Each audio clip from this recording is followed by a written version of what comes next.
মোবাইলের আসক্তি ছাড়তে হবে ভাইয়া, মোবাইলের আসক্তি ছাড়তে হবে। মোবাইলের এই পাগলা নেশা বন্ধ না করলে আমার জাতি টিকবে না, আগামী প্রজন্ম টিকবে না। এই এখন যে ছেলেগুলোর বয়স 14 বছর, 16 বছর, 18 বছর, 20 বছর, এরা যেই হারে মোবাইল টিপতেছে, ছেলে মেয়েগুলো এগুলো আগামী 20 বছর পরে গিয়ে কোথায় পৌঁছবে তা ভাবতেও গা শিহরে ওঠে।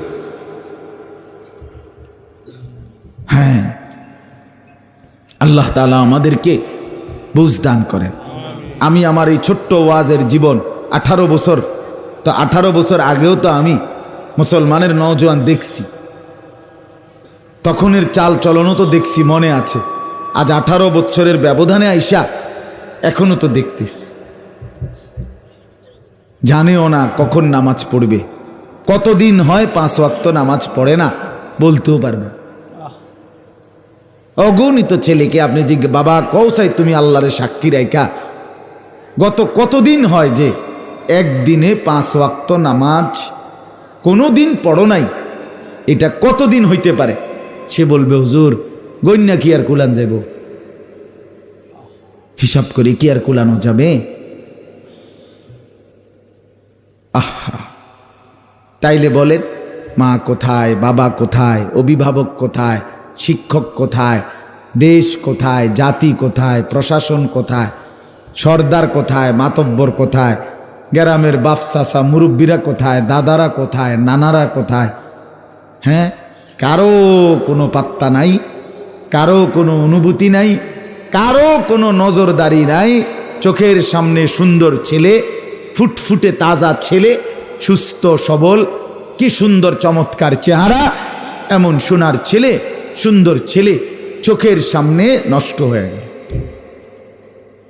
অশ্লীল ছবি দেখতে দেখতে, উলঙ্গ ছবি দেখতে দেখতে, জিনা ব্যভিচারের দৃশ্য দেখতে দেখতে, কেউ মদের আড্ডায়, কেউ জুয়ার আড্ডায়, কেউ নেশার আড্ডায়, কেউ নারীর আড্ডায়, কেউ অশ্লীলতার আড্ডায়, কেউ বেহায়াপনার আড্ডায়, শেষ শেষ। আল্লাহ আমাদেরকে বুঝ দান করেন। আমি মাগরিবের নামাজের পরে বয়ান করার কথা ছিল, আমার দাওয়াতেই ছিল বাদ মাগরিব। এলাকার হুজুররা আগেই বয়ান করে, আমি তো এলাকারই সংগঠনেরও সদস্য, কইলাম না, কিন্তু আমার একটু দেরি হয়ে গেছে। আমার বাচ্চাটা, ছোট বাচ্চাটা অসুস্থ ছিল, পরে আমি জোহরের পরে ডাক্তারের কাছে নিতে হয়েছে, ওইখান থেকে রাইখাত জলদি, এরপরে আসতে দেরি হয়ে গেছে। এই জন্য আমি আর অল্প একটু সময় কোরআনুল কারীমের একটি আয়াত, 28 নম্বর পারা, কোরআনুল কারীমের 66 নম্বর সূরা, সূরাটার নাম সূরায়ে তাহরিম। এই সূরার 8 নম্বর আয়াত, এই একটি আয়াত তেলাওয়াত করেছি ইনশাআল্লাহ। ও আর এই ভাইদের তো বসার কোনো জায়গা নাই, শরীফ ভাই, আর তো কোনো চাটাই মাটাই নাই ওইদিকে, অনেক সাথী দাঁড়ানো। বউ না ভাই, যাদের জায়গা আছে ওই যে পিছনে বা ওইদিকে বইলে ভালো হইব, বসলে বরকত হবে, কলিজায় বসবে, বসে শুনলে ভালো হবে। যতক্ষণেই শোনো ভাই, বসেই শোনো। ছেলেরা আমি বলছি বসে শোনো, তুমি 10 মিনিটে শোনো, আল্লাহর কথা বইসা শোনো, উপকার হবে ভাইয়া, দিল লাগবে, ফায়দা হবে। যাও না ভাই, পিছনে যাও, এক সাইডে যাও, জেন দিয়ে কষ্ট করে চাপাইয়া বসো, প্রয়োজনে নিজের জুতার উপরে বসো, একখান দিয়ে মিলাইয়া বসো। সবাই আগায় একটু জায়গা করে দেন, দেন না ভাই, মেহেরবানি করে জায়গা করে দেন, জায়গা করে দেন, জায়গা করে দেন ভাই। আল্লাহ কবুল করেন, আল্লাহ কবুল করেন। সবাই সবাইরে আগান না কইয়া আমনে আগান, সবাই আগান আপনারা, আল্লাহ তৌফিক দান করে।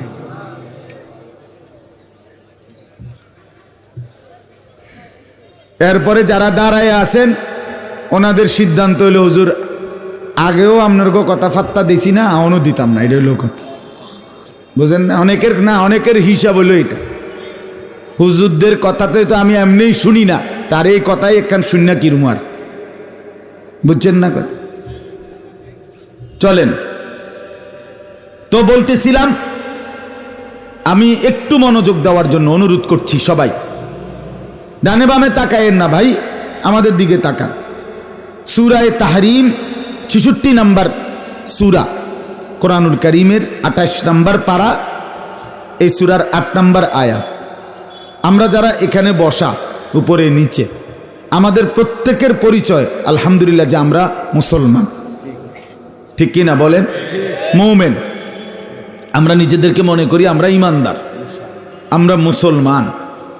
তো এই ঈমান আমাদের প্রথম শ্রেষ্ঠ সর্বোত্তম সর্বোৎকৃষ্ট পুঁজি। আমি একজন মানুষ, আপনারাও একজন মানুষ। এক মানুষ হিসাবে আমার জীবনের সবচেয়ে বড় অর্জন, সবচেয়ে বড় পুঁজি আমার ঈমান। ঈমান এটাই জীবনের সবচেয়ে বড় অর্জন। এটা আছে ঈমান।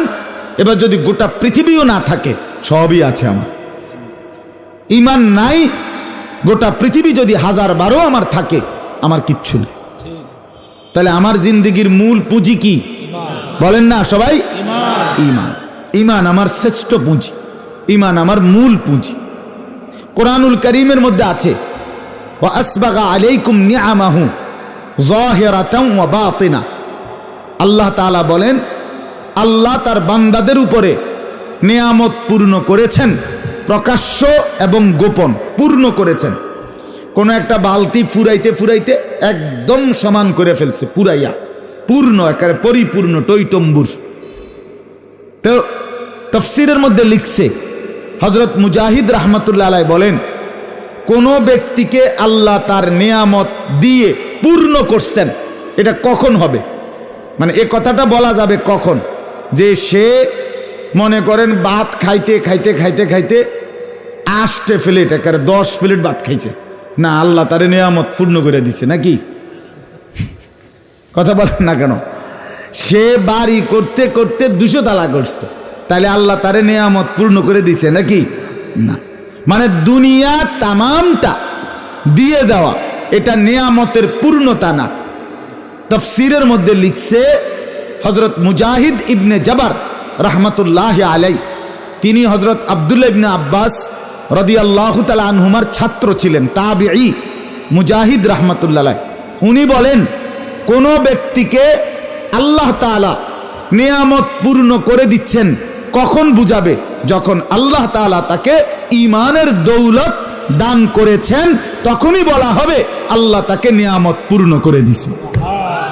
তাহলে ঈমান যার সম্পদ, কালেমা যার সম্পদ, লা ইলাহা ইল্লাল্লাহ যার পুঁজি, মুহাম্মাদুর রাসূলুল্লাহ যার পুঁজি, এই কালেমা যার পুঁজি, ঈমান যার পুঁজি, তার নিয়ামত পূর্ণ হলো।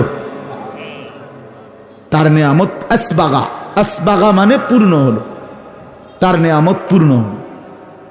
তাহলে ঈমান শ্রেষ্ঠ সম্পদ, শ্রেষ্ঠ পুঁজি, শ্রেষ্ঠ পাথেয়, শ্রেষ্ঠ নিয়ামত।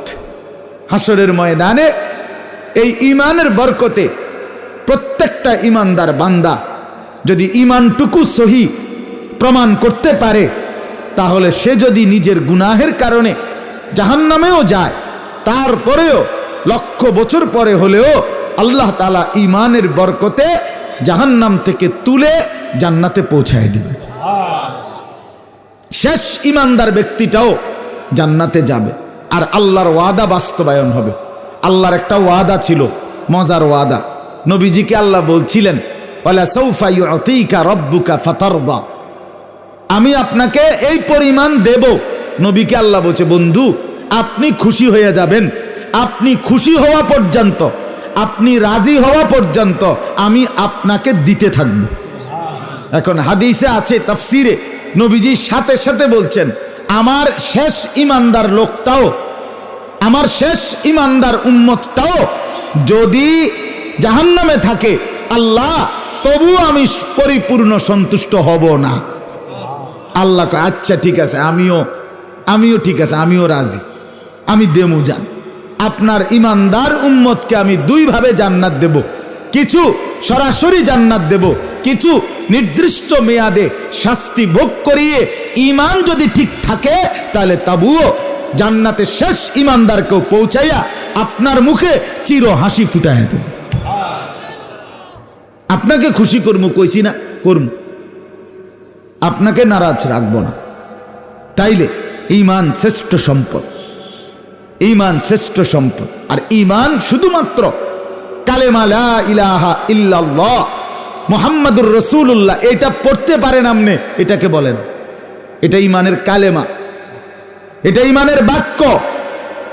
শুধু এটা বলতে পারলেই আপনি পরিপূর্ণ ঈমানদার, কামেল মোমেন না, এটা বুঝায় না, এটা ঈমানের বাক্য। আমার শায়েখ আল্লামা মুফতি মুশতাকুন নবী কাসেমি অনেক সময় উদাহরণ দিতে গিয়ে বলে যে মনে করেন এখানে আমি কাগজে লিখলাম চ আকার চা, তো এই চ আকার চা এটাই তো চা, কথা বলেন না কেন? চ আকার চা এটাই তো চা নাকি? না না, এটা চায়ের শব্দ, এটা চায়ের কালেমা। কিন্তু চা পাতা, চিনি, পানি এই তিনটার সম্মিলন, তিনটার একত্র করা, গরম করা, এটারে বলা হয় কি?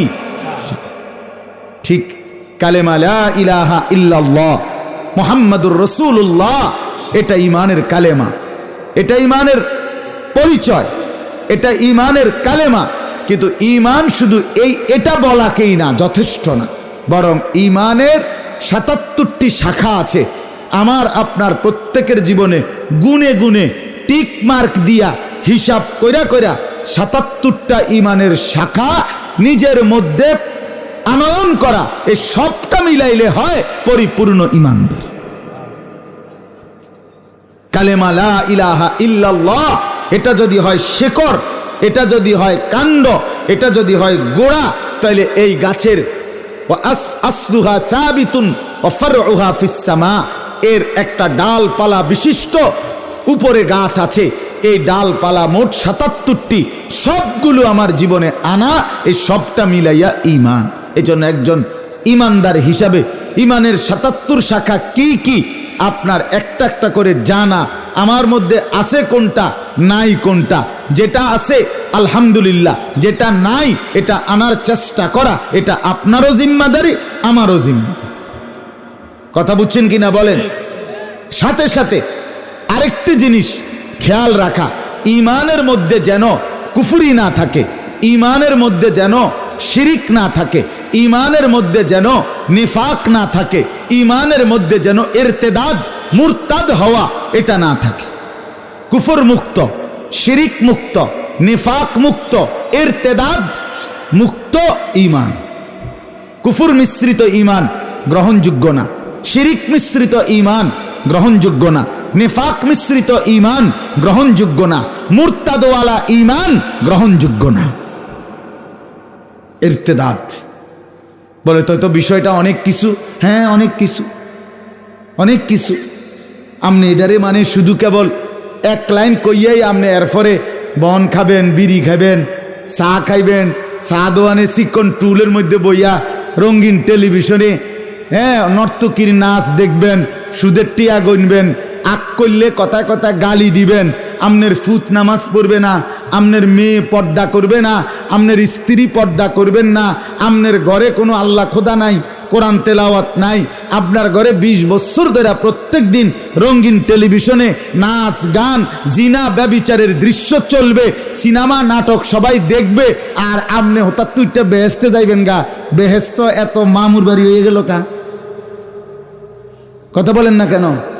আমনের মতো আকামলারে বেহেস্ত দিতে হইব, বেহেস্ত কি লোকের এত ঘাটতি ফিরে গেল কা? বলেন মিয়া, অসংখ্য মানুষ আছে চা দোকানে বসে বিড়ি খায় আর চা খায় আর নর্তকীর নাচ টেলিভিশন দেখে। এরকম মানুষগুলো যখন বলে ওলামায়ে কেরামের সমালোচনা, আলেমে দ্বীনের বদনাম করে, কোন আলেমকে গালি দেয় বা মিথ্যা কথা অপবাদ দেয়, আমার আফসোস হয় বেটা, তোর নিজের তলা নাই, তুই কাকে কি বলছিস? তোর কোনো হুঁশ আছে কি বেটা? আহাম্মক বেটা, নিজের ভিতরে মুমিনের চিহ্ন নাই। এবারটা কয় অমুক হুজুরের আকিদা বালা না, অমুক হুজুরের আকিদা বালা না, অমুক হুজুরে ওয়াহাবি, অমুক হুজুরে নবীর দুশ্মন। মানে কি? আমনে বিড়ি খান, ওই হুজুরে গাঁজা খায় নাকি? হ্যাঁ, আমনে টেলিভিশন দেখেন আর ওই হুজুরে নাচে নাকি?